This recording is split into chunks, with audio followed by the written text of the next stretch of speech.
I'm super excited about today's guest. It's Josh Thomson. He's a former fighter with the UFC and was a world champion with Strikeforce. He fought over 20 years and now has several thriving podcasts like the Weighing In Podcast, Dad Dojo with Bobby Lashley and Rich Chow. But he also has a thriving family life with his wife and superstar kids in Texas. How about we get to know Josh a little bit better?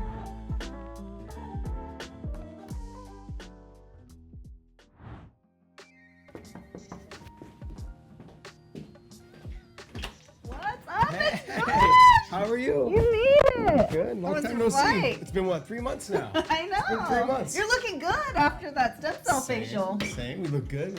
Had the plastic on our face and the cream and the numbing cream all over us. That was awesome. So, so I know it's hot outside. I know you've had some brain inflammation from getting punched in the head. So I thought, let's make a fun drink that reduces inflammation and tastes good. Let's do it. Are you on it? All right, let's go. do it. All right, Josh, you ready for an elixir? Absolutely, All right. absolutely. Tell me what all this is, though. I see obviously the lemons. This looks like honey. That's a little maple syrup. Okay, maple syrup. Okay, and then what is this? So that's a green tea extract. Okay. It's wonderful for helping to combat against electromagnetic frequencies as well. Since you just got off the airplane, I was thinking of you. Interesting. Because you were exposed to a high amount of EMFs this morning. Oh, interesting. I didn't know that. Yeah. And then this salt, I'm assuming? Salt, because we want to get some, salt makes the sweet taste sweeter.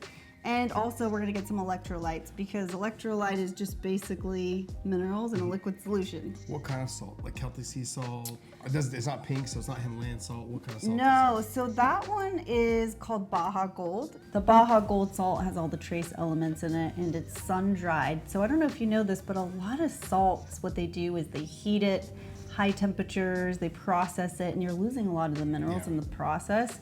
So then you just basically have the sodium chloride, which isn't really going to hydrate you at the highest level. So we like to have a full spectrum mineral salt. Then we have a little bit of adaptogens here. So I thought we'd do a little lion's mane to help with the brain. Adaptogen herbs, I think of them as like little doctors. They go into your body, and if there's something there's too much heat, something too high, it's going to bring it down and it's going to modulate it. And what do we have here?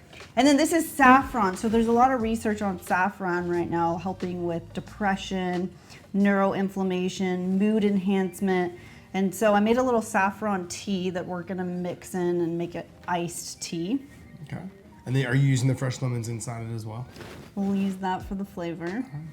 Well, let's see it. And then we're going to use a little bit of probiotic sparkling drink. I got a guava sparkling drink. Help the gut? Yeah, help with the gut. And then, not your gut, but just gut flora.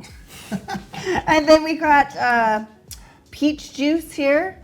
Peach juice is going to help sweeten it, just make it taste great. I'll be the judge of it if it's going to All taste right. Yeah, you be the judge. You be the judge. Let's see it. Okay, so let's be the mixologist. So I'm going to let you help me because I bet you have some good mixology skills here. Let's start with a little splash of peach juice. Let's shake that up. I'll let you put a little splash in here on each. In here? Mm-hmm. Okay. Tell me when. It's perfect. Okay. What's next? Next, we're gonna put a little bit of the saffron tea. Okay. Pour that Does the in. lid come off? How much? You're doing a great job so far. A little more would be good. If we want to actually have some therapeutic effects. Yeah, that's perfect. Okay, so you're gonna add half of just a drop. Just a couple drops. Okay. That is very potent. You said a drop, then you went to a couple, so there's a big difference. You choose. It doesn't taste It awesome. doesn't taste. Doesn't taste awesome. Okay. No. Okay, so this one is yours. Okay. This one is yours. All right. Good job. Good. That's a little more of a drop, though. That's okay. All That's right, okay. And mine is good. There you go. All right, let's go. See, that's why I make There we you go. make it so that if we have any problems, it's your problem. You can add a tiny bit of the adaptogen Okay. mushroom. Just like a whole scoop, or something Just smaller? a little bit because we don't want it to be too gritty. No. Yeah, that's perfect. Yeah. About that. Okay. Yeah. We're gonna add a little bit of the probiotic drink. Okay. Like we. You're gonna fill it up to almost the top. Yeah. Okay. Now you're speaking my language. Fill it to the- Yeah. Fill it to the- Liberated. There we go. Oh, Okay. that's perfect. Okay, now Space. now is the fun part. Now you get the drink and you We get the music going. Oh, do you smell that? Oh yeah. How good that smells? Ooh, it does smell good. It smells delicious. All right, Are we let's have you are we do doing it. lemon? You're gonna mix yours first, and then we can add a little lemon. I gotta go faster, huh? Go as fast as you want. Okay. Okay, so lemon. We're putting a little lemon in there. I mean, does it You're adding the does it make a acid. difference if I do it up top like this or just? I like it up top because it's a little more fun, you know, just risky. I like Some a risky little- business I like there. some- We like risky business. Okay, then we're going to add a little bit of ice. Now this is where the shaker comes in, but you don't have to do a shaker. So Got it. add a Got little it. ice. Okay. So you're telling me. Let me just do a little taste test. Ooh, that's a big chunk right there. Yeah, if you like sweet, you're gonna want more sweetness. Okay. Let's try it first. All right. Clank. Cheers. Cheers. That's nice. That's actually not bad. Not bad. Not bad. Well, you're the one that made it, so. Not bad. It tastes a little peachy. Okay. The lemon, I think, is a little bit more overpowering. It has almost like the lemon and the peach, almost like a grapefruit kind of taste. I feel that. Yeah. Yeah. I can taste I that. think I'm gonna add some salt though. Do we just add the salt on top? You can do add we the try salt to, and then like- we'll mix it around again. Okay, let's do that. The benefits of this drink is that this drink is going to help your thoughts be more succinct so that when we're doing the podcast, we're going to just be more on point, you know, less neuroinflammation. We're going to have a lot more fun. I don't know. These drinks always make me a little bit giddy. I don't know why. I think everyone They make probably me thinks laugh. there's alcohol in them. That's why. Totally. So And as you laugh more and giggle more, they're thinking she probably drank a lot today. we're cheating it. Okay, so during COVID, I was throwing these parties and making all these drinks. Is that good? Much better with the salt. Okay. Much better with the salt. Did you need yes. some more of the sweetener? No, I actually didn't put any sweetener in. Oh, I was see, gonna wait. I think the salt brings out try the it. sweetness. How much sweeten? Oh, that's good. That's plenty. That's up to you. That's a personal choice. Kind of a lot. You said you like it sweeter, so. Yeah, but I mean, that salt that I added was really good. Definitely changed it. So that's a little tip. If you don't want to add more sweetener, you can always add a little salt, and that brings out the sweetness.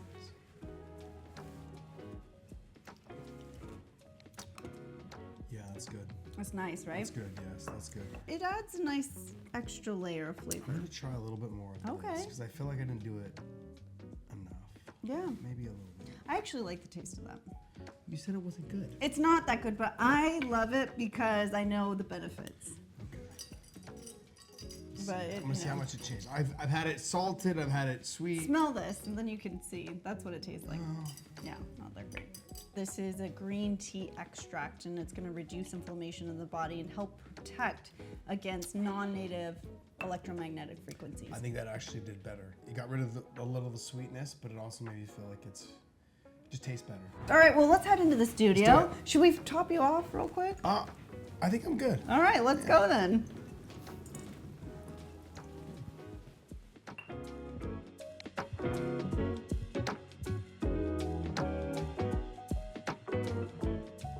All right, today we have Josh Thomson in the studio. I'm so excited to have you. Yeah, everyone cheer. Crowd goes wild. We had so much fun in the kitchen today making an elixir. What'd you think of the brain tonic? It was good. It was refreshing. The maple syrup was a good touch. The lemon was definitely a good touch. I was expecting something a lot different. Like I Really? was expecting more like a cough syrupy taste. Hey, for me? Well, Come on, get some You more said credit here. you said yeah. It doesn't really always taste great, but it actually tasted a lot better than I thought. Yeah. was Well, good. they're medicinal elixirs, so they're meant to really cause a change in your biochemistry, but I try to make them fun and taste good and be hydrating. It was good. The maple syrup, the salt, it was definitely a good addition.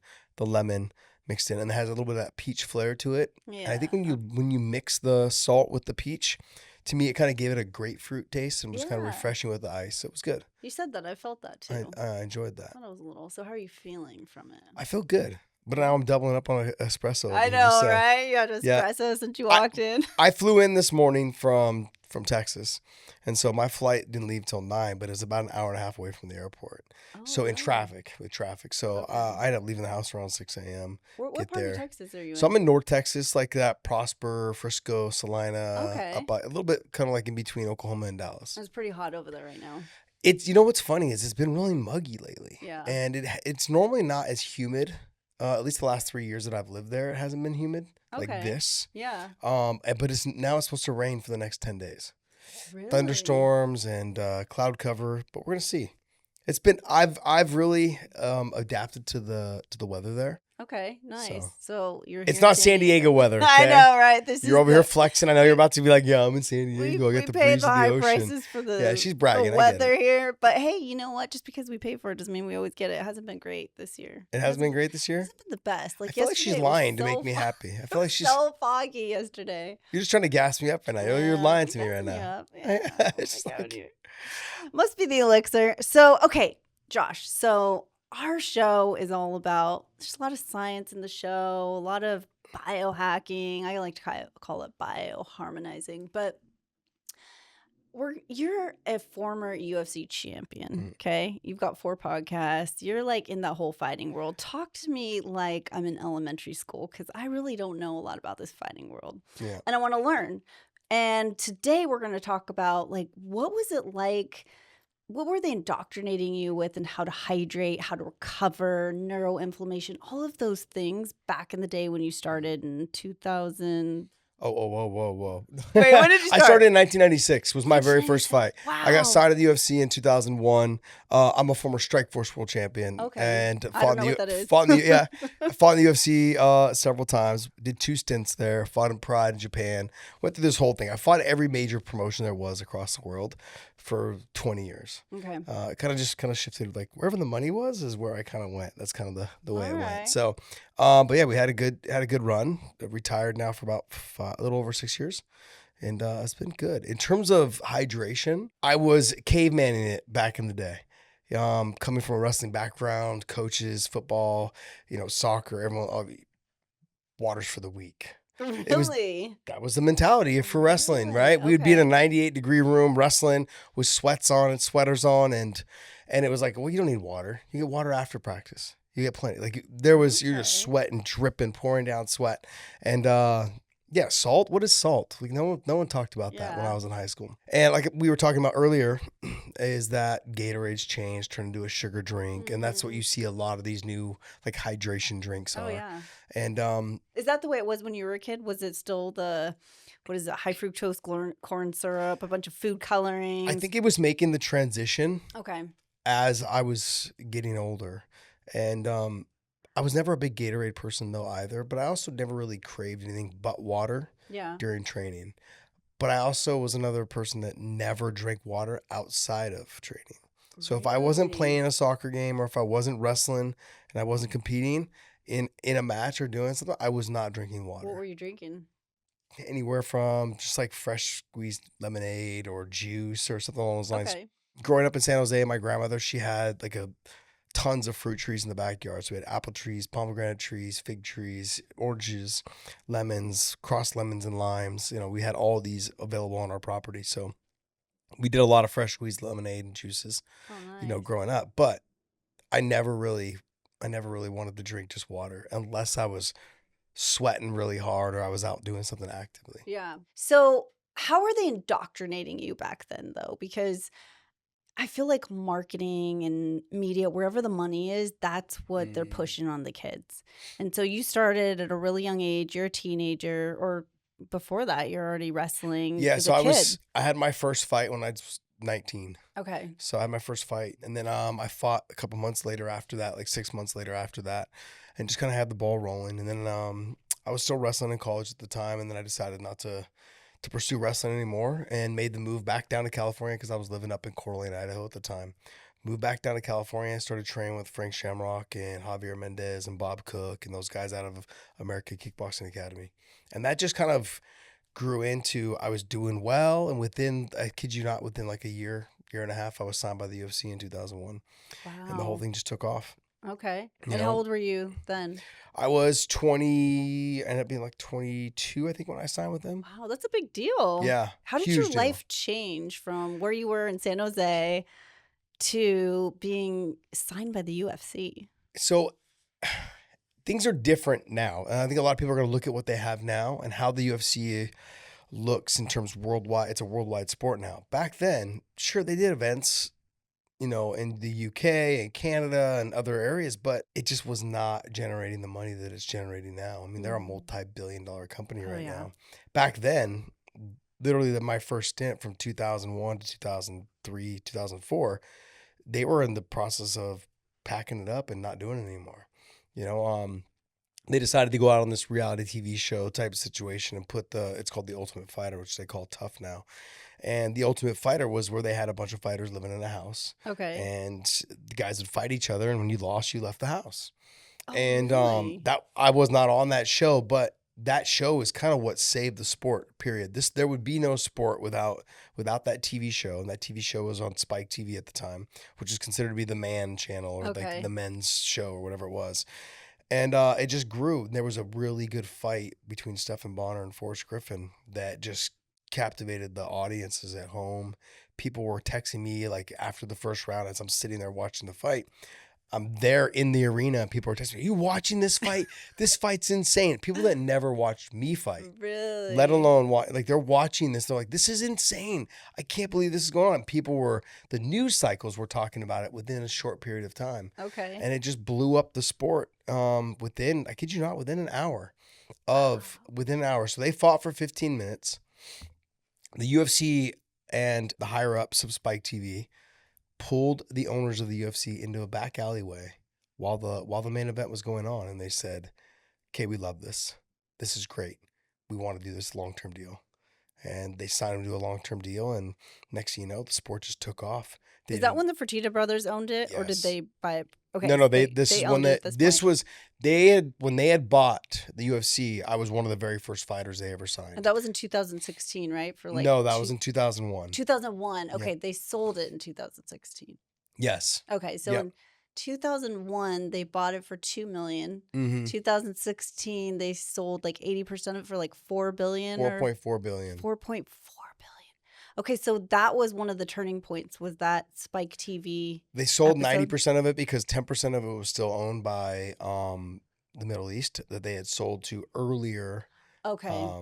Throughout the year, because they wanted to go out towards the Middle East and do business out there, Mm-hmm. and they were able to do that. So they sold 10% of it back, like I think a couple of years before that, or 10 years before that. So, but yeah, they moved in. TKO came in and bought them. Yeah. For 4.4 billion. Okay, so you're this kid in San Jose. Now I know San Jose because my grandma was in San Jose as well.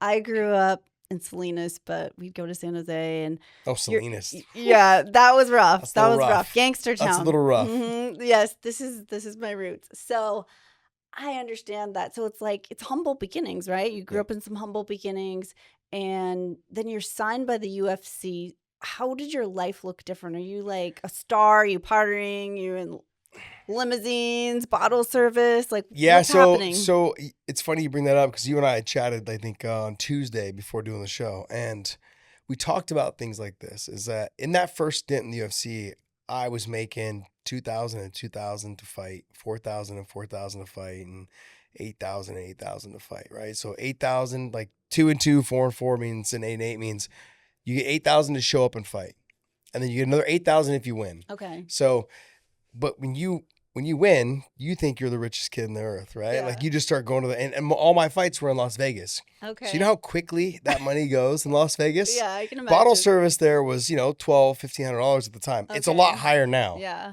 But it's one of those situations where I was spending money as fast as I made it. Yeah. And it was a good learning lesson. And then after I had left the UFC in that first stint in 2003, 2004, I had signed over in Japan to fight over there, and they paid really well.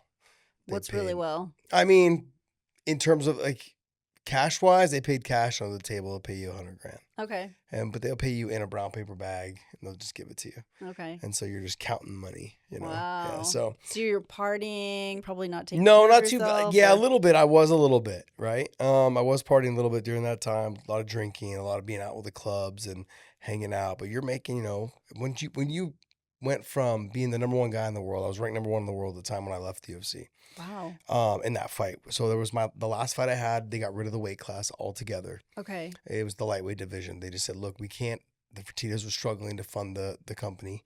And they said the lightweight division right now is up and down. We don't know what's going on with it. So let's just get rid of the division and only have 170 and above. Okay. So I was part of the chopping block during that time. So, and being the number 1, number 2 guy in the world at the time, I was able to get picked up by Pride over in Japan. It was a very tough, like, feeling because, like, you had nowhere else to go. Mm. And That was like your identity at the time, right? Yeah, because you're so focused on your goals of being a top level fighter. Yeah. So And you're at the top. Yep. And then you get cut. And it's not even so much getting cut. The whole Right. Not because the there's whole weight something wrong class with gets you, cut. but yeah, but your world, it's like the rug was pulled out of you. So what was going on for you in that time, like in your mental space and emotional world? Not sure what to do. Okay. Not sure what to do. You're constantly training. You're training twice a day. You're trying to get better. But your manager is trying to work all these back deals, trying to get you fights. And also, too, like during that time, if you went and took smaller fights in smaller organizations, there was a good chance you probably weren't going to get paid. Okay. Because, you'd show up and you'd say, okay, you're going to be the co-main or the main event. And you're like, hey, they're guaranteeing you, say, $5,000. But then when you show up, you realize you look around in the audience, you're like, there's not $5,000 worth of tickets being sold here. So how are you getting paid? Yeah. So there was a lot of that going on in the early days. And you had to be very careful about which companies you fought for and which promotions you fought for. So I can imagine it was a little bit of an emotional roller coaster. Absolutely. Yeah. Absolutely. Because you dedicated so much time to trying to get better. Yeah. And then especially knowing that you went, I think for a lot of fighters, not just myself, here you are, you've fought in the UFC already. Now you're fighting in Pride, which is, to me at the time, was the bigger organization. They paid more also. But on top of that, if the UFC didn't make it, then your career was pretty much over before it even started. We were all just talking about how the sport itself was in jeopardy. Not just you're in jeopardy of losing your job. The sport itself may be gone. So then it's like, where do you go? Yeah. So what do you do? That was your identity since you've been a kid. Yeah. I mean, I wouldn't say it was my identity, but I would say that it's one of those things where you put so much into it that all you wanted was a chance and an opportunity. Yeah. And you had the chance, the opportunity in the UFC, and then you had the chance again in Pride, but they were still hemorrhaging money. Yeah. And you're like, I just wasted 7 years of my life, and this sport may be gone. Okay. I mean, can you imagine if like all those NFL players, right? Yeah. They all played, but then like tomorrow they said, sorry guys, NFL's not making any money. We're shutting it down. Investment. Yeah. And super risky investment. Exactly. You're like, you're training. Wow. I can imagine how that would be really tough. So when you say that wasn't your identity, how do you identify yourself, or what did you identify in yourself back then? How did you see yourself? Like, what was your value? I don't know. That's a good question. I couldn't tell you. I don't think I really had one. I think, obviously training and fighting and stuff, but like my family didn't even know I was fighting in the UFC until my last fight in the UFC in 2003. Okay, tell me more about this. See, and that's the thing. Like, I felt like I shouldn't even talk about it until it actually became like a big deal. Okay. I was fighting on pay-per-view. I was signed by the biggest company in the world. You were calling your mom like, Mom, you got to watch this fight. No, it's funny because I think after my first fight in the UFC, I got a couple phone calls from family. They're like, someone said they saw you fight and like you were on the show, and they're like, no, he's not doing that. And what did they think you were doing? They didn't know. Yeah, they didn't know. I think everyone I just kind of kept to myself. Really? I just did my own thing. Were you the quiet kid? No, I was definitely not the quiet kid. That was not the case in my situation. But yeah, I don't know. It just was something I just chose not to really talk about because I think it was almost. Do you ever feel like you're cursing yourself when you start telling too many people about your success? Yeah, totally. And I was having success and I was really good. I was like kind of the buzz around magazines and just like the MMA world. Yeah.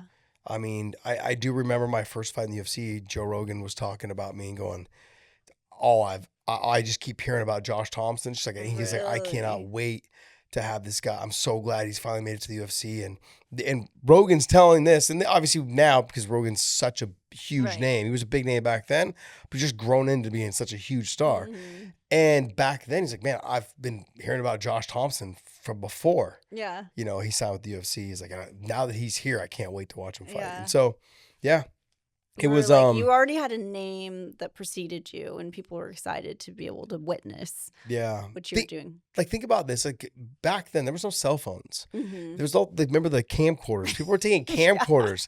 We were fighting in fairgrounds, people's gyms, people's not backyards, but like on a racetrack. Yeah. They'd set the cage up or the ring up on the racetrack. So it wasn't the big octagon back then. No, it was none of okay. that. No. There was Interesting. I'm imagining, the huge octagon. no. UFC, the- Like, we would show up to events sometimes, and you'd walk out and you could see the horse manure and the cow manure. You'd walk past it on a dirt thing. You get inside the cage or inside the Okay. ring, and the canvas was brown for people walking barefooted in there, and you're just like, Yeah. ugh.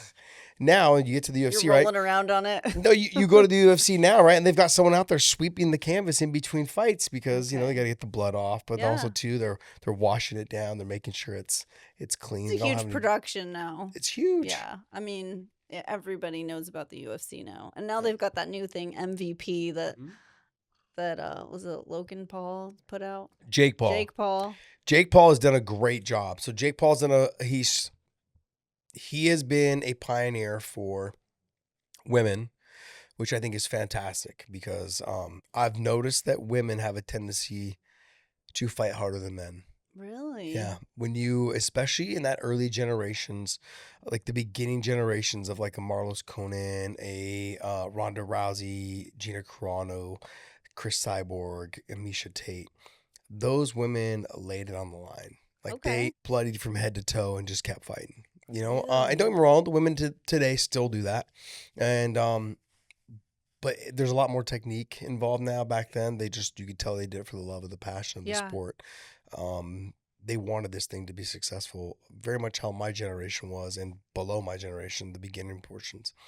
But yeah, I just love what Jake Paul's doing right now. A lot of people want to criticize him. I was actually one that did criticize him. I called him and his brother the poodle hair twin boys because they had the curly frizzy hair in the front and all these things. But as they've grown in popularity in a business savvy way, and not just kids on YouTube, posting dead people from Japan, like that, I think they've grown on the world. They've grown on the sport itself in MMA as well as boxing. They are changing. I shouldn't say they. Jake mainly is changing the world when it comes to combat sports. Now, will he succeed in making it go even further? I'm not sure. I couldn't tell you. What do you think's the passion behind it? Like, what's driving him? I think what happened was he fell in love with boxing. I think he kind of understood that boxing was not broken, but something wasn't right. Mm-hmm. And I think he felt like, look, I can do something with this, and he did it. But he did it for himself though too. He took some fights that I think a lot of people are like, yeah, he should be able to beat that guy. But he also beat some high level MMA guys as well, and he did it in impressive fashion. And so he put his money where his mouth was. He backed it up, and he's got wins over Nate Diaz. He's got wins over Ben Askren. He's got wins over Tyron Woodley twice. He's got wins over him. So over these fighters who are world-class MMA fighters. Now, they're not world-class boxers, but he's done a good job of promoting himself. Not just like his fighting, but also too just him in general. His brand. His brand, yeah. And then you link him with a world-class athlete, like his new wife or fiance. You link the two of them. Yeah. I mean, you could look at him and be like, man, medalist. gold medalist in speed skating. And I think you look at that and you think to yourself, you can consider them almost like a power couple. Yeah, they're doing a good job of promoting their brands. They're doing a good job of being supportive to each other, and he's doing a great job of breaking into the MMA world. Yeah. Yeah, I mean, we watched that first fight on Saturday night. Yeah, the Gina and Ronda fight. Yeah. There's, for me, very a lot of nostalgia there for me. Okay, how so? I've fought on cards with Gina Carano. I've fought on cards with Ronda Rousey, all of them in Strikeforce. There's just been moments where the history of watching them fight when they were young and then now watching them fight when they were older. Now, They're all obviously, grown up. yeah, but now watching them fight at, like 17 years removed for Gina Yeah. and over 10 years removed for Ronda, and just understanding that, like, it's not going to be what we all think it's not going to be what we all would like it to be. Yeah. But I look at the storyline behind it all. Gina Carano, she's come out publicly and been like, I lost 100 pounds Mm-hmm. to get myself back into this shape. I'm now married, to her longtime boyfriend, Kevin Ross. Just a great person, great dude, great kickboxer, world-class athlete.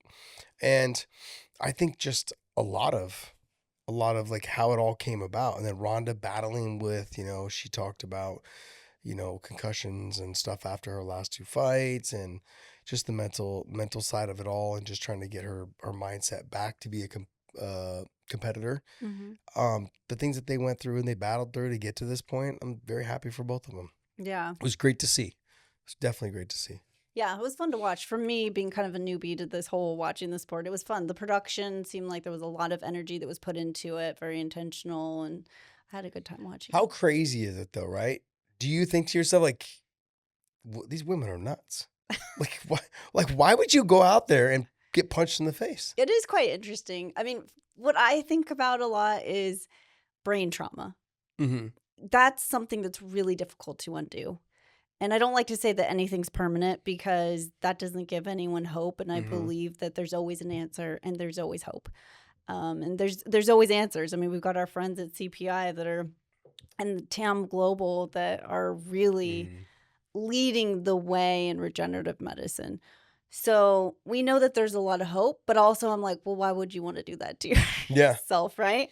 I mean, our brain it's such a valuable, important organ in our body, that not only to keep us healthy, but a huge part of our mental health. Mm-hmm. And that's one thing that I wanted to kind of talk about with you today is, I mean, you've probably taken a lot of hits to the head. How has that impacted your mental space, your emotional world? Do you see any differences, any transitions from before you started to now? Yeah, definitely do see differences. I don't know how much you want to chalk it up to, oh, you're just getting older. No, you can't always just say that. Right. I agree. I think a lot of people that are going to watch the show are like, man, this idiot, I can't believe you went and fought for 20 years and you got hit in the head. Like, who would do that? I think what you have to understand is that fighters, whether male or female, there's something inside us that drives us a little bit differently than normal people. And I say that in a very loving way. Like, we are not cut from the same cloth. Okay. We have a different clock in our body that makes us tick a little bit differently, and sometimes in a bad way. But tell us a little bit about that. If we could get inside your brain. Okay, I'll give you a really good reason on why I loved being a fighter. Like, my dad raised me to be a pit bull. Okay. He raised me to be like, stick up for yourself. I mean, my dad had conversations with me about, like, if anyone ever hits your brother or sister, don't come home unless you beat up that kid. These are the conversations that I would have with my father. Were you the older brother? I was the older brother. Okay. And so it was like, don't come home. If they got beat up, you go beat them up. And if you don't beat them up, yeah. I mean, there was moments where there was a kid that pushed my brother into a pond. And my dad said, go get him. Yeah. So I went to go get him. The kid broke a broomstick over my head. Yeah, I took the broomstick away and beat him with it until the kid's parents came out. But my dad wasn't happy until I beat that kid up. And it was I don't know. It was definitely a different era of parenting, a different era of parenting. Which I look back though, my dad made me who I was, and I wouldn't change any of that. But ultimately, like, fighters in general, not all of them came up with an upbringing like me. A lot of them had hard times, very difficult times growing up. But something about combat sports athletes, they're just pushed they have a lot more mental toughness than people that just talk about mental toughness. Yeah. When I hear an NBA player, or I hear a football player, or a baseball player talk about mental toughness, I just go, oh my gosh. You don't get it. No, I don't get it. Yeah. I don't get it. Because when I see them, like, fake getting hit in the nose and then throw themselves on the ground, I think to myself, gosh, what's going on? This is where we're headed, right? Yeah. But with being a fighter, I know a lot of people are watching this going, man, this guy's crazy. I can't believe he got punched in the face. We loved it. Okay. And for What me, was the high though? Tell us, like, what was that high for that you me, get? for me, honestly, it was a challenge for, how do I say this? I always wanted to know if I was a quitter. Oh, And everyone's great when they're the hammer. yeah. Not everyone's great when they're the nail. And so when everything's going your way in life, you're riding high. Yeah. Soon as things get tough, do you quit? Do you give up? And it doesn't matter whether it's a fight, whether it's a business deal or whatever it is. Like, are you struggling at home to pay rent? Like, do you just fold and start just turning to drugs and alcohol? Or do you like, nah, I'm going to buckle down and get this done? And in fighting, is I always wanted to know. Like, at a young age, I could fight. I had no skill, but I was aggressive. I understood. I didn't mind being hit, and I could wrestle because I started wrestling at a young age. And that would win you a lot of fights at a young age. But I always wanted to know, like, if it wasn't going my way, would I quit? And in my first, not my first UFC fight, but my second UFC fight, I was winning the fight the first 2 rounds, and I got dropped early in the 3rd round, and he beat the crap out of me for 3 minutes. Like, the ref almost stopped it a couple times. I could have just rolled over and tapped the mat and gave up. Yeah. And I fought through it all. I was able to actually survive until like the last minute of the fight, get back up to my feet, and I actually finished the fight harder than he did. So then that put something in my mind that I was not a quitter. And then towards the end of my career, I had a really tough fight as well. Got cut up all over, blood everywhere. All I could see was like red haze in my eyes because there was so much blood. I was just covered in blood from head to toe. And there was never a moment in that fight where I was like, just quit. Wow. And so I think for me, it was always just wanting to know, like, are you a quitter? And if you can keep yourself from quitting in that type of situation, then there's no reason for you to quit in any other situation. I mean, that last fight that I had, I went back to the locker room and I had lost so much blood that I stepped inside the shower and my body was shivering. And the water was on hot. Like, it couldn't get any hotter. Oh my And I God. was just shaking and shivering because my body was in shock. Yeah. And just to think, like, there was never a moment in that fight. Actually, in the 3rd round, I probably had my best round was the 3rd round after getting my ass kicked for 2 rounds. And so in my mind, I'm thinking there's never a reason for you ever to quit, just in life in general, right? So that for me, I think is really what it's proving to yourself that you're not a quitter. What would it say about you if you had quit? How? Oh, I don't know. That's never crossed my mind because I didn't. But there's something inside of you, like in your brain, where you're like, I can't go there because if I did. I never thought about it. I never thought, like, go ahead and quit. But it's just not possible for you. Like, that's not even, because if you did, that's what I'm wondering is what, because we all have things that drive us, right? And sometimes we don't even take a step back to wonder, like, what's driving me, or if I didn't do this, who would I be? I don't know. I think if you're not going to quit during that moment, there's no reason for you to quit in anything else you do.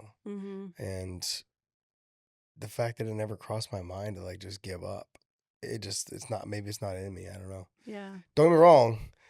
Like, I've quit doing the Rubik's Cube because I can't figure that thing out. But like things, certain things there's things that I just don't want to do that I'm like, yeah, this is a waste of my time. Like, You don't mind saying no to it. yeah, like, I don't play video games. Like, I never have, when I was a kid, Mario Brothers, right? You played for a little bit. Oh, was yeah. like, I all right, remember Mario Brothers. 10 minutes of this. And I'm like, all right, I'm done. I'm going outside. So you remember the power pad? Yeah. You were running on the power pad. Yes. Or Mike Tyson's Punch Out. Yeah. But there was just, like, there's things that, like, I guess quitting those things is not as important to me. Okay. Yeah, I'm curious. Maybe it's something to get curious with yourself about. Like, what is this that drives me? Because if I didn't, then what? I don't know. Yeah. It's an interesting conversation about how if somebody else can do it, though, can somebody else do what I did? Because I guess your body can take a lot more damage. And this goes for working out in general, not just fighting. But you see kids, they'll run a mile. But like if someone's beating them, all of a sudden they feel like a failure and they start to cry and start to lose and they start to shut down. Mm-hmm. They don't try harder. They don't just relax and do it more. They actually panic and then they just shut down and they don't want to stop. They just stop running. They quit. And That's not just kids. That's that's everyday could be life for adult. people, Yeah. adults. Yeah, like, oh, Yeah. I'm not going to be the best at this. I'm not going to be great. I might as well just quit. Hmm. You know, you see that a lot, and it's like a comparing kind of thing too. But can you focus on your personal best? Like, what's the best for you, and how can you show up in your own unique way? You have to be able to every day wake up and just realize that every day is a new day. Start over. Yeah. Try, and this whole saying of 1% better every day. You know, those dumb sayings, they somewhat stick, you know, when you get them Yeah. ingrained in you. But I don't know. I feel the energy from people when I can see they're like, man, how is this guy still going? Mm. You know, look, I suck at basketball, but when I play basketball with people, I just run around until they get tired, and then I don't look as bad Yeah. because they're exhausted and they can't. Same thing with like volleyball. Same thing with other like tennis.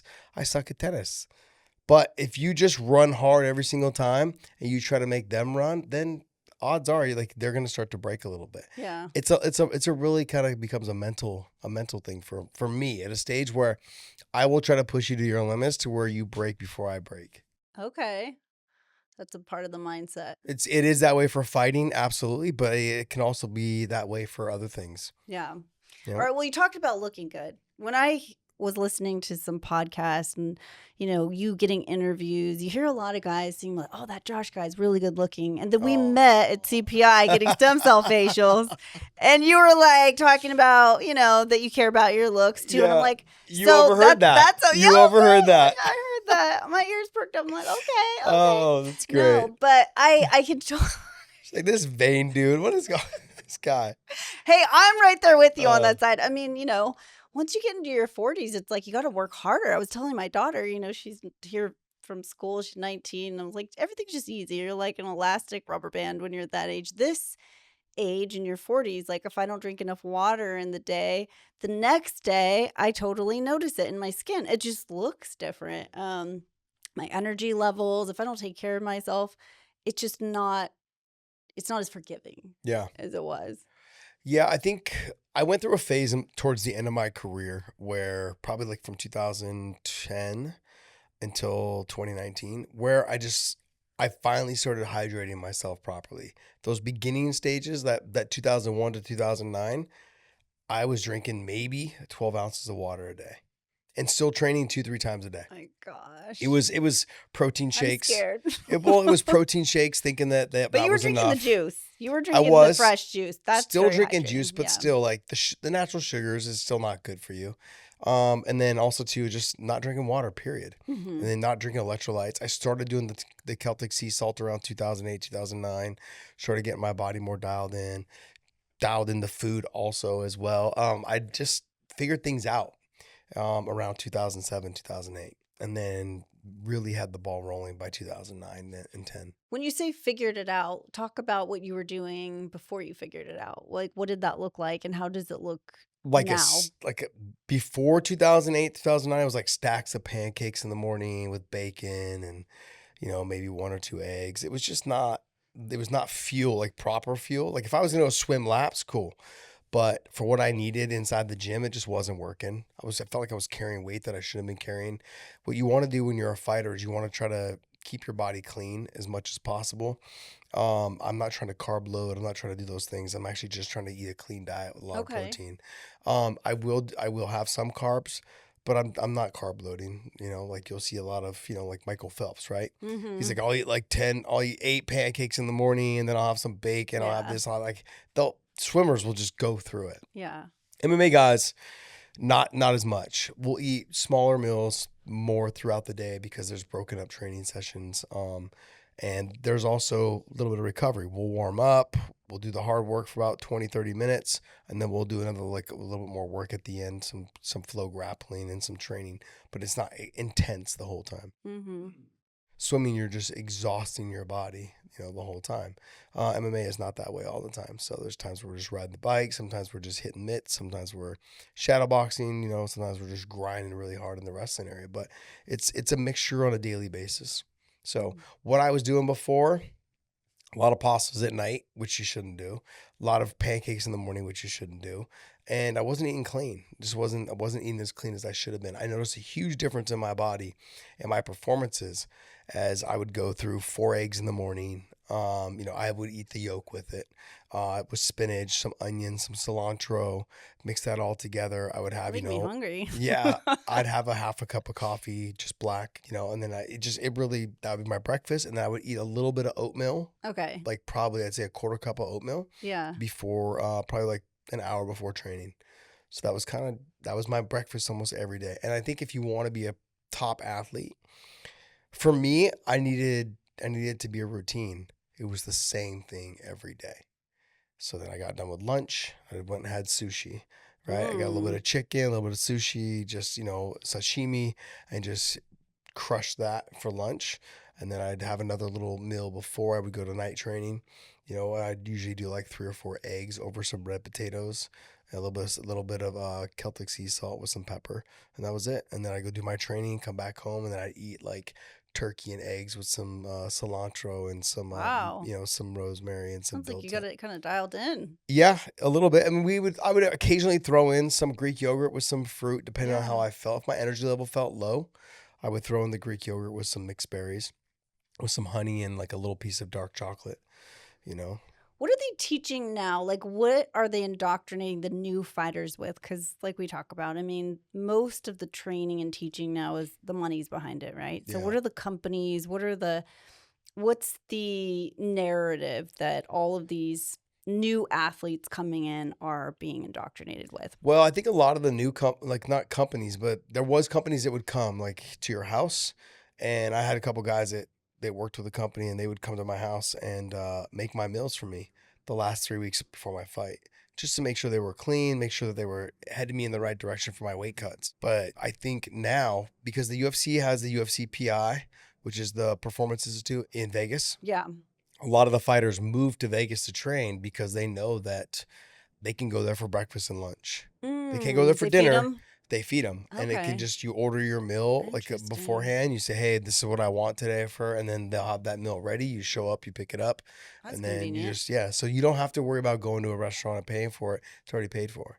What about like the supplement companies, the drinks, the sports drinks? Like Gatorade was the big one. What is it now? Yeah, so like I think everyone is different, right? So there's a couple companies that I use. So I use Element, which is LMNT. So I use Drink Element for my hydration. I also use is Ath Organics, which is an all organic supplement company out of Hawaii. But they also have an electrolyte company or supplement as well. But then in terms of like, used to use like a pre-workout called Pre-Race that was done by First Endurance. I would use that. And on top of that, I would use another one of their supplements called Hypoxygen, which was something that helped create more red blood cells when you would do hyperbaric chamber Yeah. or when you would do altitude training. And so I used that as well because I was always doing like an altitude training every night. So I would do anywhere between 6,000 to 10,000 feet. So I would breathe into this thing, simulating like a 10,000 Like foot hypoxia. Yeah, Hypoxic exactly. state. Huh. I like that. So, all right. So these companies are like teaching you, but how is it working?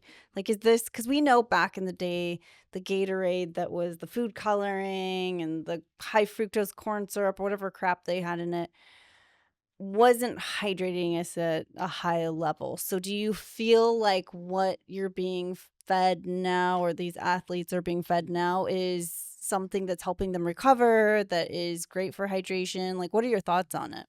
I don't know. I couldn't tell you, to be honest. I know like how, like when I drink Element, I know how I feel. How do you feel? If I drink it before my workout and I go right into my workout, I feel great. If I drink it after my workout, I feel like it helps me recover, but I also feel like it puts me into a deeper sleep because of the amount of potassium and magnesium that it has in it. I actually get a really good night's sleep. And I was always a fighter that from the time I was in high school, I'd always go to sleep around midnight and I would always wake up around 4:35 a.m.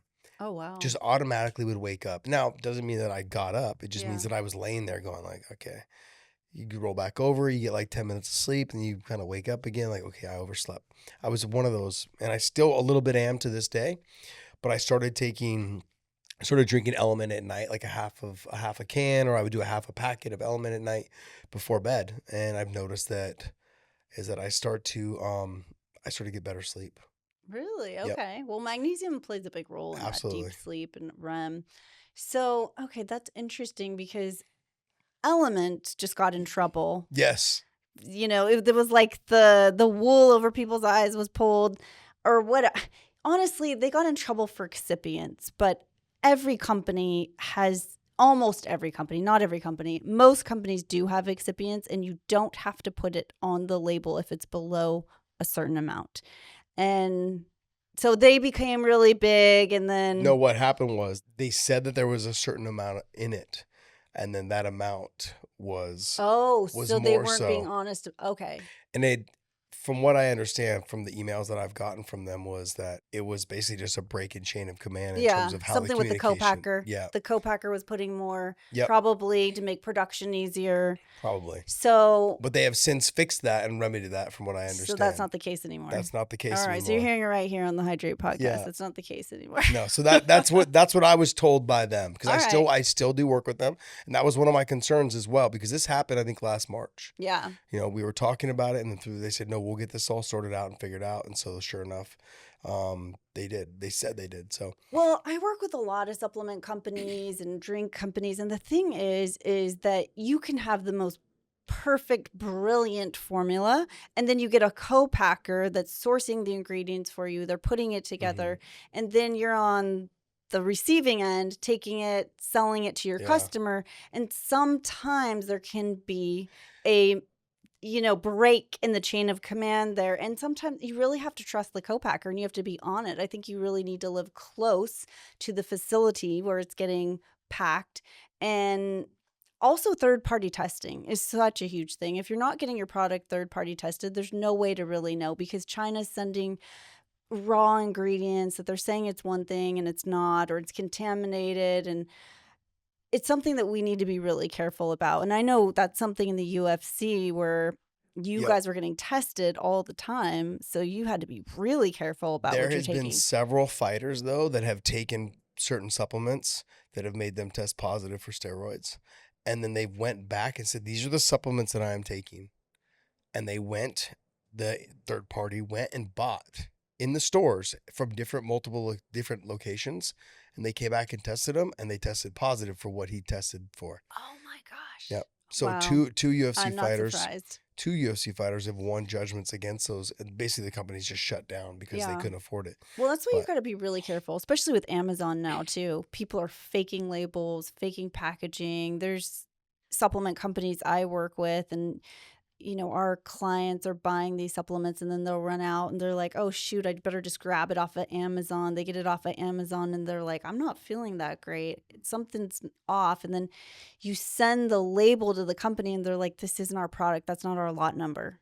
It's something that was made in China Interesting. probably, or so just, for the listeners, it's really, really important, because if we're ingesting these things in our body and it's like you're playing Russian roulette, really, because you just don't know sometimes with Amazon. You got to be really careful. I really, for me, I really enjoy, and I feel really clean after using their product, which is Ath Organics. Like I said, the company out of Hawaii. It's an all organic supplement company that they use, and I love their product. And they have a organic protein. They also have a plant-based protein, but I enjoy their product. It's worked for me. How do you spell it? ATH. ATH. Okay. ATH, yeah, Ath Organics.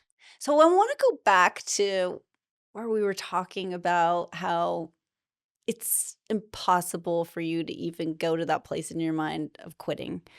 And is there something that happened in your life, like a transition, your crucible moment that really was like, this was Josh before, this is Josh after? I can't say there really is. I think it's all kind of tied into like with my father. A little bit of it is, I think a lot of it is like not wanting to see that look of disappointment, Mm. not wanting to disappoint him or wanting to see him smile. I don't know. I think that's pretty common. I think for most sons, like Yeah. with their father, and my father was present. He was, you know, for the second half of my life, or of my childhood, it was just him and I. My parents got divorced when I was young. When I was younger, I was 8 years old. When that happened, a year or two later, I went to go live with my dad. Just him and I. My brother and sister stayed with my mom. And ultimately, they tried to work it out later on. It's a whole other story. But I spent several years with just my dad and I, and we built a bond, a relationship that was very tight. A lot of fishing, a lot of soccer game, traveling. It was a lot of wrestling, traveling. It was a lot going on. Him being available, to be present in my life as much as he possibly could, but still, working nonstop. We had a very strong relationship. Was it like that when you were young, or was the relationship, did it get stronger after the divorce and you moved in with him? I would say it was. I said it was strong when we were young, but it got stronger after the divorce, and I moved in with him, and then we kind of faded apart. We faded apart during the high school years. He was working all the time, and I was, hanging out with friends and wrestling and traveling for soccer, and he couldn't get time off work, and it was like this, it was a relationship. And then I moved out at 17. Before I even finished high school, I was still living in high school, and I moved out with a group of friends. We went and lived and got a little townhouse, and you know had our jobs that paid us $200 a week. Oh, we were wow. we were paying rent. It's just, I don't know. It You're was pulling your money together. 100%. It was one of the dumbest things I ever did in my life. It's always the best memories, though, Uh-huh. right? Yeah. So, okay, so you lived with your dad and you guys got closer during this time. And what's your relationship like now? So my dad passed when I was young. So I was going through like this phase in my career where you and I had talked about earlier, where I'd fought in Pride in Japan. I was fighting in Strikeforce, and I just had like I had my very first fight in Strikeforce. I was to be considered like I was fighting for the lightweight world title at the time for Strikeforce. Very first fight in Strikeforce. I didn't take it serious. Hmm. I was at a nightclub 2 weeks before on a Wednesday, Okay. coming in late to training on a Thursday. Just a lot of things, didn't take it serious. Thought, no big deal. I fought in the UFC. I fought in Pride. This guy can't beat me. And sure enough, he beat me. And then shortly after that, my dad, like it was just one of those things. Like I was going through like this crappy situation where he died right, shortly after that. And so it was one of those like reality checks, like wake up call. Yeah. And just realizing that can't be out, till 2 a.m. and Mhm. expect to have good performances the next day. Rest is so important. And then also too, finding my way in terms of the hydration area and recovering, doing ice baths. Started doing those back then with a big, horse trough and buckets of, and bags of Oh, ice. yeah. I'd That's do- the way I, it was back in the day. I would do that a couple times a week. And it was something that I made a change. When Yeah. he passed, and he passed suddenly, it was something that was not expected. And yeah, it changed everything. You know, When you say it changed everything, what did it change and how did that? I think it was the understanding that life is not forever, Okay. and you know, at 26, 27 years old, you're thinking that you're going to be young forever, Mhm. and you're not. And We know this. yeah, and I thought I'll be a celebrity and a star forever, and people will always remember who you are, and people will care, and it's not the case. Mm. And I think you see, I'm not trying to put strays out there on anybody, but like you see people that were in the spotlight for over a decade, right? And then they struggle afterwards. And Mhm. I'll use it as an example right now is Britney Spears, Mm. like just struggling, like, Yeah. and it's not easy, Mhm. So I think for myself, it's not going to be forever. You better get it together or it's going to be gone sooner than you think. And I enjoyed those moments. I enjoyed training. I enjoyed fighting. But did I enjoy them enough not to stop going to the nightclubs and stopped going out with friends and drinking, stopped going out to dinners and, having cocktails and just leaving even things that weren't to that extent. Stop drinking soda at at 10 o'clock with lunch, 10 a.m. at lunch, like little things like that. Well, you don't have to have the French fries, take the diet nutrition a little bit more serious in the morning, stop eating pancakes and French toast, like eat your eggs and your vegetables, like kind of thing. It was definitely a change. It was definitely a change. Just the reality set in that it doesn't last forever. That's one. Two is that you'll never see your father again. And when you realize you're never going to see your father again, like, you wish you would have done more for him to see. You want, like, you're like, I'm not even done writing my story yet, and you're gone. I'm not even close. Like, I'm not even halfway. Yeah. I mean, he was a year younger than I am, 2 years younger than I am now when he died. Wow. And think to myself, like, he was gone already. You know what I mean? Yeah, so young. And at my age, I'm 2 years older than he was when he passed. Yeah. So that's what's wild to me. So it sounds to me like you had this, like we were talking about the pancakes in the morning, the diet, the Coke at 10 a.m. And then you were talking about your diet afterwards, your hydration, not partying, not doing all this stuff after. Was that after your dad passed? So you just had this immediate, like, I want to take it serious right after he passed? Yeah, and it wasn't even like something I told myself. I just showed up to the gym, trained hard, stayed later. Mm-hmm. So it was kind of unconscious decision that. I think I knew what I was doing, but I just never told myself this is what you have to do.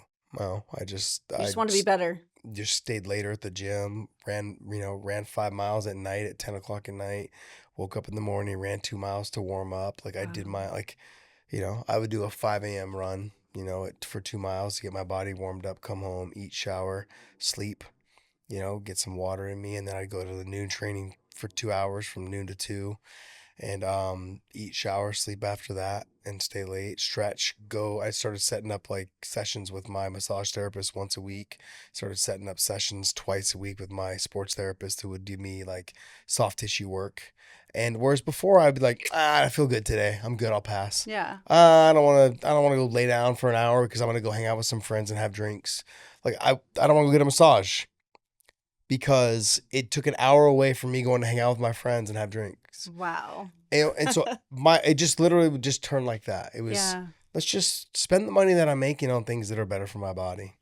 So you weren't all in. Now you're all in after your dad passes. How did that transform your career? I mean, it just went on a run. I went that first fight in Strikeforce was for the lightweight world title, and I lose. And I'm like, damn, this is what it feels like, huh? This sucks. You know what I mean? Because you're not used to losing. No, you would fight to the death. Yeah, I only had one loss in my career, so it was really frustrating for me to go like, damn, I have 2 losses. That's different. That's a big difference. And I just had to look myself in the mirror. I didn't have a conversation with myself. I just mentally knew already what I had to do. And it just changed. The hydration, the just taking it serious. Like, here's 6 bottles of water every morning. You know what I mean? A liter each. Okay. And by breakfast, you have to have drank these 2 liters. By afternoon training, by the time you wrap it up, you have to drink these other 2 liters. And at dinner, you have to drink these other 2 liters. And that's what you need to do today. You put them out there, and they all need to be gone by the time you go to bed. And it was a commitment to yourself, And your game, your whole career started to everything get changed better after that. Yeah. How did it change? Just because when you start taking care of your body, believe it or not, Yeah, it does. Things start looking better. Yeah, Your performances start showing up in the gym. Your coaches start talking about, man, you look good today, and that just builds, and it just becomes a snowball effect of, I feel better, my performances are better. This is what I'm capable of. And you've been denying yourself of this for however many years. And you've been one of the best in the world. Just imagine if you would have just done this a little bit earlier. Yeah. So luckily for me, like, it was still in my prime, right? 26, 27, 28. But then there's the flip side of it all, is that in my prime, I saw all of these benefits, and I saw how I was just on a tear, and then I pushed it more, and that's how injuries happen. So I went from doing it, and I just was addicted to it, and it turned into overtraining and getting injured, and body's not recovering and having more struggles, throughout my career because of that. So right in the prime of my career, I mean, I had several injuries that pulled me out of fights. And one of them was pretty severe. I had broke my leg down by my ankle, and they put a plate in with 9 screws. And then I went back to training too soon, broke the bone again above the plate. Oof. And then they gave me another period of time, like another 6 weeks to recover, let the bone heal. Went back to training again right after that, broke it above where I had broken it before. Oh my god. So I broke my leg 3 Ow. times within an 18-month period. Wow. So I spent all that time trying to recover and heal up. And I Yeah. still have the plate in my ankle with 9 screws. Yeah. You talk about addiction, and then you talked about how we're not cut from the same cloth, right? Like, you're a fighter, you have a different mindset. Let's talk about that dopamine hit, that addiction, that high that you get when you're fighting, and then after you're not doing that anymore, like, what do you do to still feel that way or get excited or feel high about life? Well, it's funny you bring up the word addiction. So athletes, if you're gonna play a sport at a high level, they have to have a tendency to be addicts in a good way, Yeah. because Or you that can choose if it's going to be good or bad, right? But you see athletes when they're done with their career and they have nothing else to do, they're addicted to other things. They become addicted to other Yeah. things, not always good. Yeah. And I think the best athletes in the world have an addictive personality. That's what makes them great. I could see because they're that. just in the gym nonstop. Yeah. They're just, whether they're lifting, pumping iron, or if they're shooting basketballs, or they're just drilling wrestling takedowns, they're addicts. They are addicted to that feeling of just challenging themselves and putting pressure on themselves. They're trying to be better than they were the day before for themselves. They're not competing with anybody else but themselves. And that was really what happened to me after my dad passed. That's why I started getting injured. I was running 5-minute miles. Okay, now how can I get it below 5 minutes? Get it into the 4-minute mile. Like I'm 28 years old running 5-minute miles, and it's constantly trying to. Okay, I'm running a 50-second lap, a 400 meter. Okay, how can I get it below 50 seconds? You're just constantly like, Yeah. the next week when I come, Competing with okay, yourself. I got to do another one, but this one's got to be below. And now my rest time now, to make it even harder on myself, my rest time now is after I run a 400 meter, I only get 30 seconds. You get 30 seconds to rest. Now you run another 400 meter. Like you're challenging, I would do 6 of them, right? And so you build up to it. But then when you get to that prime shape 2 weeks before your fight, you're already in peak shape, or Oh, you yeah. should be. It's about, okay, I got to dial this back. Otherwise I'm going to get hurt. But your brain is telling you, no, do more. You're addicted to it. Do it Yeah. more. Do more. The more you do, the better you'll perform. And that's just not true. Mm-hmm. But try telling yourself that inside. It's so hard, so difficult. Would you consider yourself an addictive personality? Absolutely. So how have you 100%. translated that addiction to working out and being the best and fighting to today's Josh? Oh, well, today's Josh is now I'm addicted to my kids.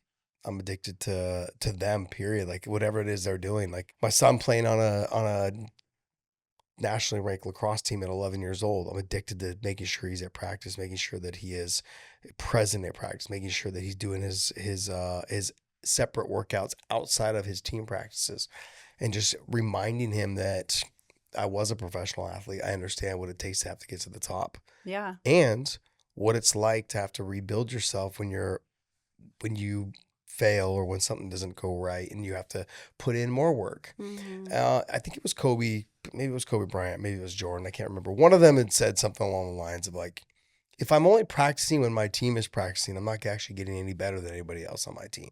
That's a really good point. So if we're all just practicing the same amount of time, the better athlete's going to be the better athlete. Yeah. But if I spend 2 hours or 18 minutes a day, I mean, ultimately, I think it was Kobe that said, if I spend 18 minutes a day just practicing, if I do that for the whole year, I'm already 6 months better than the guy that only just went to practice. Yeah. 6 months just for 18 minutes a day. And it doesn't have to be intense. Is that what you teach your son? Yeah, absolutely. Yeah.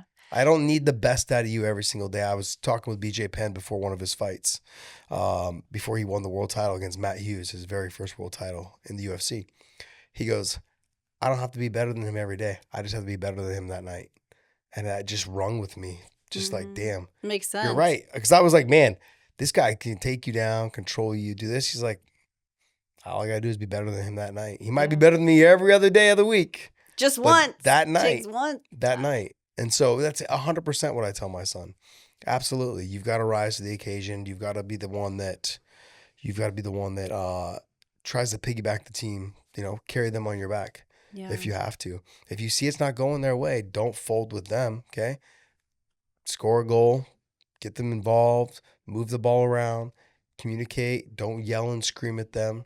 Be positive, be a positive influence, and speak words of encouragement to them. Like the positive kids are the ones that parents remember. They're the ones that teammates remember. And it just brings the energy level up amongst the whole team. So, but it's hard to instill that into young kids. It was hard for my parents to instill that into me. Why do you think that's hard? Because I think there is a little bit of that. It's no different than adults, but I think in kids, it's they're trying to find out who the hierarchy is or how it's going to play out. Yeah. So they're all trying to put their place. They're trying to find their place in the hierarchy. What's my place in the world? Where do I measure? Yeah.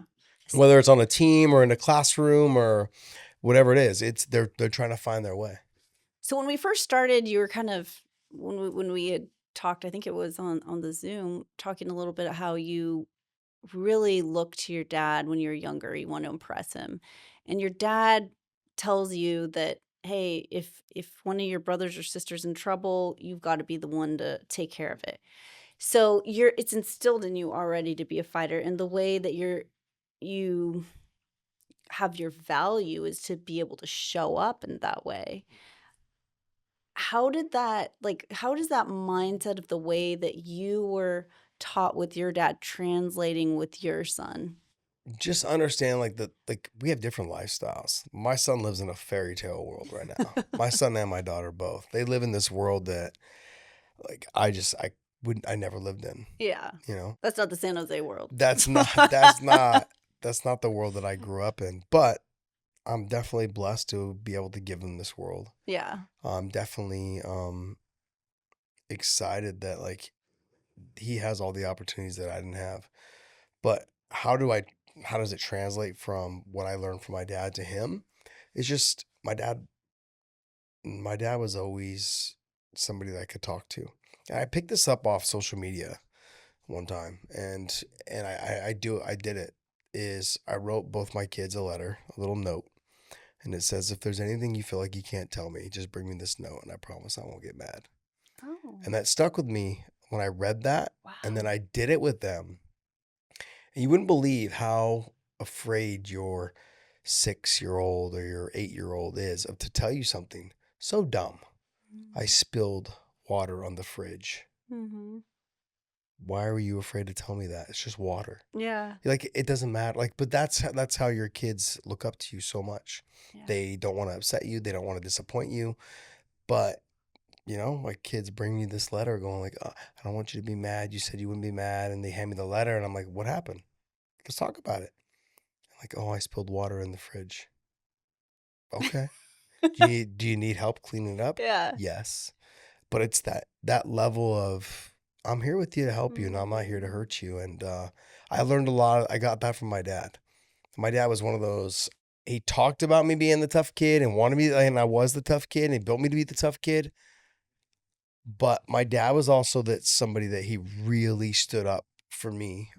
There was times where he said, you better never start a fight. I don't want you to start any fights. You start a fight, you're going to be in trouble with me. There's been multiple times at school where the fight was started because somebody swung at me or someone pushed me and the fight happened.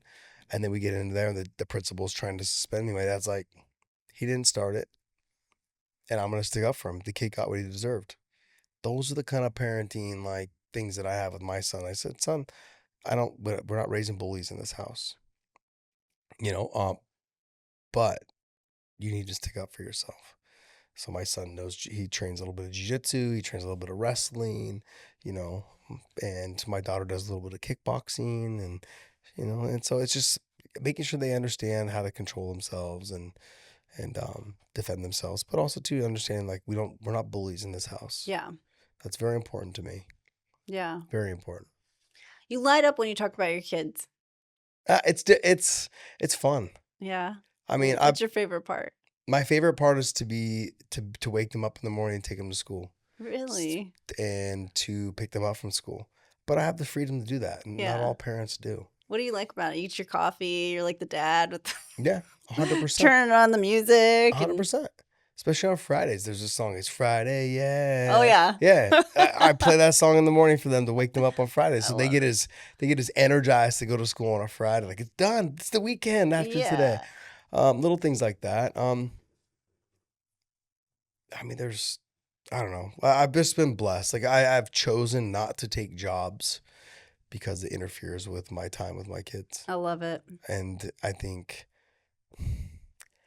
like I said, this decision I'm making right now, I'm losing out on a lot of money. But my dad passed when he was 46. Mhm.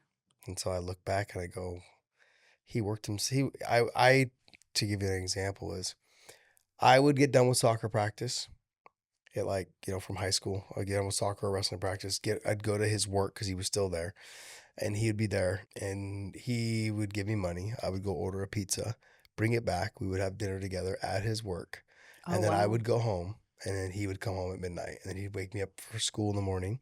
He would take me to school at 6:30 in the Oh morning. my gosh. So, and then I would get done with school, and then I would go and meet him at work, and then I'd order Chinese. We'd have Chinese food together, and then I would go home and go to sleep. Like, I don't want to say I raised myself, but I want to say that, like, he was very present, but he did what he could to work around. I'm not going to do that with my kids. Because you don't have to. I don't have to. You are correct. I don't have to, but it does, you know, for males, and maybe, I don't know how people will take this, but there is a lot of pressure on a man to provide for his family. We are okay. Yeah. But I'm also understand I don't need to be rich. I'm rich. I really enjoy the time I have with my kids. I enjoy being able to pick them up, take them to school, pick them up from school, take them to practice, watch their practice. Not glued to a laptop. And there's times where, like today, I flew into San Diego. I didn't take them to school this morning, but I woke them up, got them dressed, brushed their teeth, you know, got them all ready to go. And then, you know, then I headed here. Yeah. You know, they went on their way with their mom, and, you know, and it was great. You make it a priority to be a part of it. How do you make your life a priority with your wife, your partner? What do you do to invest in that relationship? We spent all day together. It's I think it was we had some doubts moving to Texas because I can find, growing up in San Jose and understanding, like, I can find lunch events every day.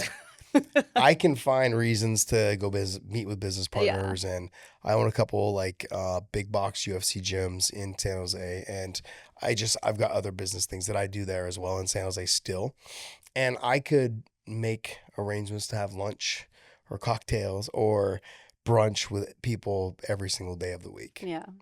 Or Zoom calls or whatever. Yeah, exactly. Yeah. But moving to Texas, like, those go away. Yeah. Even though you still have businesses there, they go away. Like, where I would go and meet people at restaurants, you know.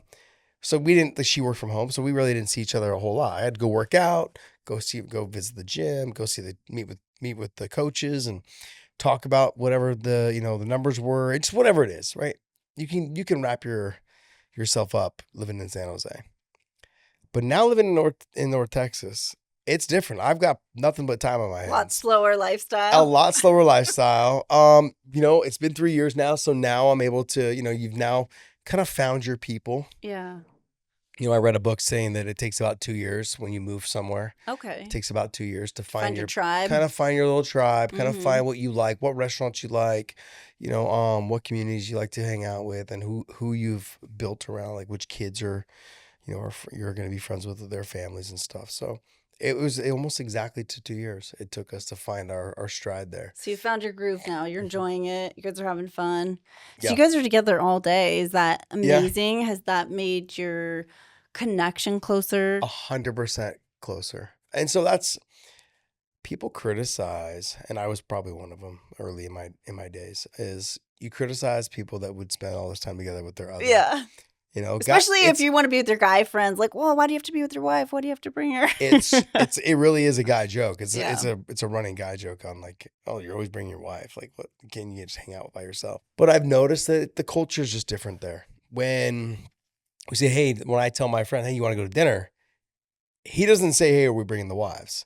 It's just assumed that you're bringing the wife and the kids. Yeah. And the kids. Yeah. And where do you want to go? It's okay. And it's normally a kid-friendly place. It's where we live is a very kid-friendly and family-oriented place. And so it's been a blessing. And it definitely has made the connection with my wife a lot closer. I love that. It's something I don't think either one of us kind of expected. Yeah. Because we're like, okay, we could see ourselves killing each other too. Yeah. Not have been doing this for, for a long period of time. You're like, so Probably pleasant to find out that you actually really enjoy each other's you company, do. you know? Well, we've also made some concessions. Like she doesn't like to work out. I love to work out. So we do our morning walk. I have my coffee after I take the kids to school. Then after that, it gives her time to like freshen up. Then we go for a walk. And then, I'll either go lift or she'll come with me every once in a while to go lift and do the Stairmaster and stuff. And then we go back to the house and then she does work. We have, in our community, we have a clubhouse and walking trails and stuff. So we've got a full gym set up and everything. So it's like we just walk to the clubhouse and walk back and sometimes we'll go have breakfast afterwards, depending on work schedule, but we pretty much have got it dialed in now. You wouldn't believe how much crap we could fit in there before we got to pick up the kids. Really? It's a lot. Yeah. Yeah. A lot of fun things. You get to do all the fun adult stuff before the kids come home from school. Yeah. Now that you have the time together. I mean, that's a huge part about relationships is I think a lot of families can get caught up in the mundane of life. And it doesn't matter how much you love someone or enjoy their company. If you're just doing mundane together and it's riding the treadmill together, you're going to be a little irritable. You're not having the playful, fun times. You forget why you connected, why you fell in love. The walking with your spouse, I think, is counseling. You get it all out. I don't like how, there's been times where we've talked about, like, I don't like how you talk to the kid that way. Mm-hmm. I don't like that you didn't tell me that you scheduled this when we should have talked about it. Like, there's little things and okay, fine, I understand. We'll do it. There's those conversations need to be had and no better time to do it when you're both out of breath walking. Yeah. Or when it's not built up too. It's like you're saying it before it's such a things build and build and build and you don't even know why you're upset anymore. Because you're like, I don't even know why I'm mad, but I'm having these feelings and I'm bothered. But if you can get the communication flowing in a consistent way, then it doesn't build up like that. Yeah. I just think that anytime you mix working out, I think with your partner, mentally it puts you in a better state of mind. Like even if it's you do your thing and I do my thing. Oh, okay. But then when you leave, your mindset just feels different. I'm a firm believer that if everyone worked out for 30 to 40 minutes a day, that I would say 90% of mental health issues would go away. Really? Okay. My energy level. That's the nugget of the show. No, it really, to me, honestly, it really comes down to working out. I went through, like that first year in Texas was rough. Trying to find your people, leaving a spot that you were pretty much born and raised in, and any outlet I ever wanted, I had available to me. Hey, you need someone to do your roof? I got a guy. You need someone to mow your lawn? I got a guy. Hey, you need someone to clean your house? I got a guy. Like you lost that connectivity. You lost all of that, and you didn't know who to call for anything. Like, hey, I need an electrician. Like anybody, if I needed something from somebody, I could call 2 or 3 friends. I need an appraiser at this house. Hey, I need a realtor. And that feels good to have that. You've built, 40 years of relationships, and you left it all for your kids to have a better life. Like I was in a really rough spot that first year, and I was dealing with some neck issues, and I was dealing with some back issues also too from just training and so on, then going to CPI. And then that changed a lot of my energy level after that 90 days, my first visit, after that 90 days of rehab and recovery, the workouts changed. And then I got more intense, started working out more, and then just felt good. felt good. And then the working out just mentally, got back into jiu-jitsu, just started training more, and everything changed. I Really love did. that. That's the tip right there. If we want to stay in good mental health, we need to work out. And it doesn't have to be hard. I think everyone expects it, like expects that I got to go out there and really break a sweat. No, go for a good walk. Yeah. Maybe just go out and just walk a little bit, get to your body gets warmed up, and then maybe do like a couple hill sprints. Do 2 or 3, call it good, and then walk back home. Like it really doesn't have to be that much. I 100% agree with you. Just get your body moving, get flowing, the juices flowing. If for anything, it's just my clarity in terms of my mental health and my mindset has definitely been a lot better Yeah. after workout. Last question. Mhm. What's one belief that you had that you no longer believe anymore to be true? One that the parents lie to their kids because when they would tell you in the back when you got in the car that you can't have the lights on because they'll get arrested. The parents lie to their kids. No. One belief that I have that, oh man, that's a good question. That I no longer have. Yeah, that you were so sold on it, and now you're like, no, I don't believe that to be true anymore.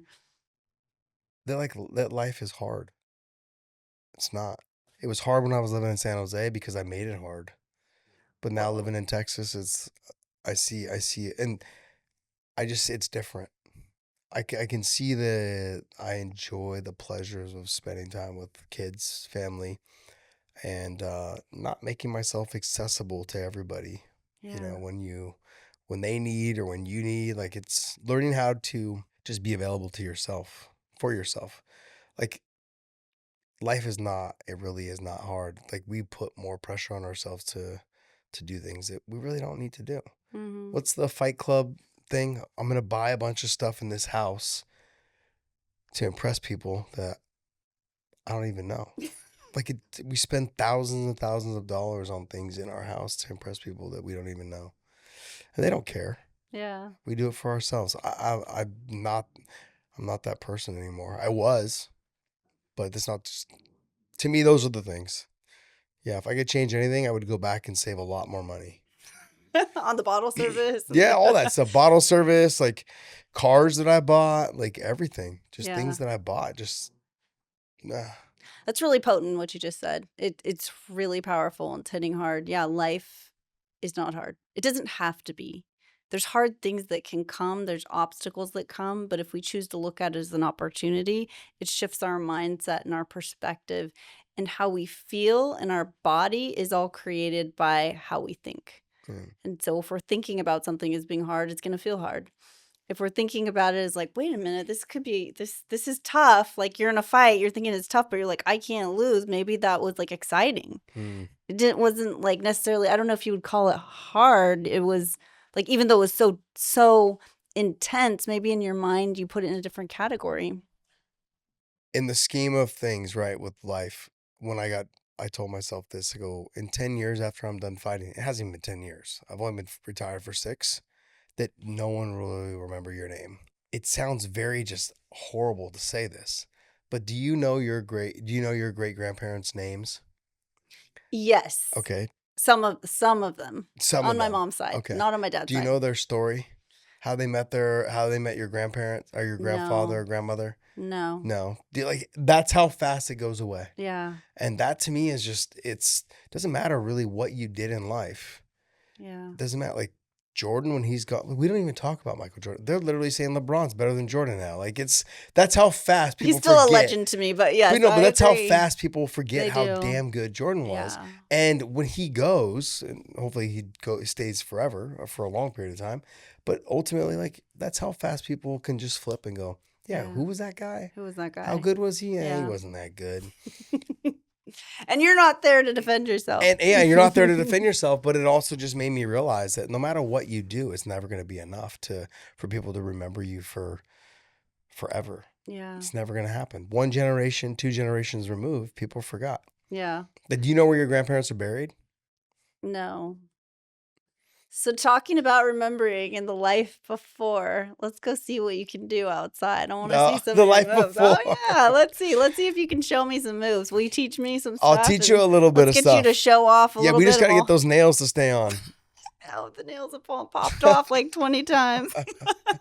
We'll see. I can't promise they won't fall off, but I'll have some gloves on, right? So no one will be able to tell. Yeah. Let's go. Let's do it.